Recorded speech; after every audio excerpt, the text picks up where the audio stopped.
कटगी के शराब दुकान की घटना जिसमें कट्टा दिखाकर आरोपी ने लूटपाट किया था, वो एक तरीके से चुनौती देने का काम भी रहा।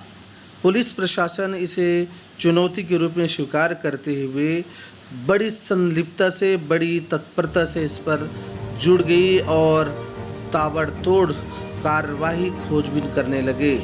फाइनली ये आरोपी उड़ीसा से धर दबोचे गए। ये जॉइंट ऑपरेशन रहा। उड़ीसा सरकार, न्यायालय और पुलिस प्रशासन का भरपूर सहयोग मिला। तो वहीं बता दें, बलदों बाजार के एसपी की तत्परता और कार्रवाई, साथ ही तमाम पुलिस वालों की सक्रियता से ये अभियान सफल रहा और आरोपी धर दबोचे गए। ये उसी में से एक आरोपी है जिसे लाया गया।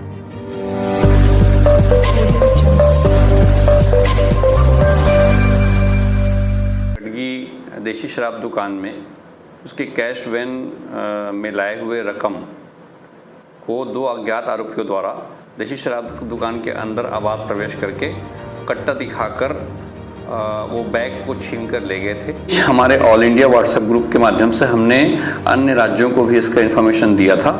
हुलिया और सभी जानकारियाँ शेयर की गई थी। इसी पर से हमने हमारे कटगी की घटना के बाद एक अन्य घटना बैंक डकैती की बरगढ़ उड़ीसा में की गई थी आरोपियों द्वारा, और उसके फुटेज और हमारे फुटेज में काफ़ी समानताएँ थी। वहाँ पर कई दिन कैंप करके बलदों बाजार पुलिस जो है वहाँ पर जाकर कैंप की और उन आरोपियों की हुलिया से और उनके हाव भाव से, गेस्चर से हमने ये मिलान किया कि काफ़ी हद तक ये हमारे आरोपी हो सकते हैं। उड़ीसा पुलिस और छत्तीसगढ़ पुलिस दोनों के सहयोग से, बलदों बाजार पुलिस के सहयोग से हम लोग आपस में एक रणनीति बनाएं, जिसमें उड़ीसा पुलिस ने अपने प्रयास से एक आरोपी अमित दास को पूर्व में गिरफ्तार करने में सफलता प्राप्त की। उसके विरुद्ध एनडीपीएस का एक मामला भी बनाया गया और उससे कई 4 व्हीलर गाड़ियाँ, पूर्व में उसके 23-24 प्रकरण, बिलासपुर रायगढ़ में 10 साल की सजा काट चुका है। पूर्व में छत्तीसगढ़ और उड़ीसा के सीमावर्ती क्षेत्र में लगातार उसने वारदात किया है।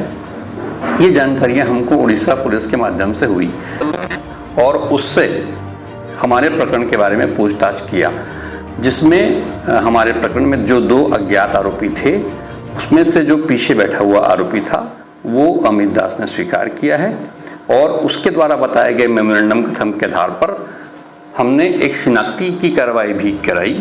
शिनाख्ती की जो पहचान करवाई जो है वो हमारे कटगी के जो प्रार्थी हैं उनके द्वारा पहचान कार्रवाई कराई गई, जिसमें उन्होंने आरोपी को पहचान दिया है। और उसके बाद अब उनसे पूछताछ में जो उस दिन के कपड़े जो उसने पहने हुए थे और जो उनको बंटवारा में जो पैसा मिला था 7 लाख रुपए, उसमें से लगभग 80,000 रुपये नकद जो है हम जब्त कर चुके हैं।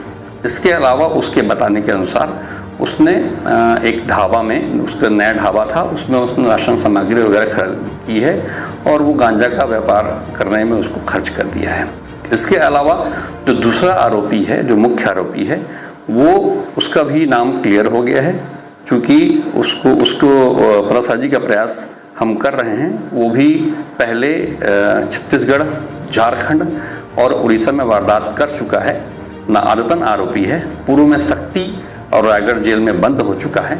उसका नाम भी क्लियर हो चुका है, लेकिन चूंकि कुछ मर्यादा है और हम लोग उसको पकड़ने का प्रयास कर रहे हैं, वो भी बहुत जल्दी गिरफ्त में होगा।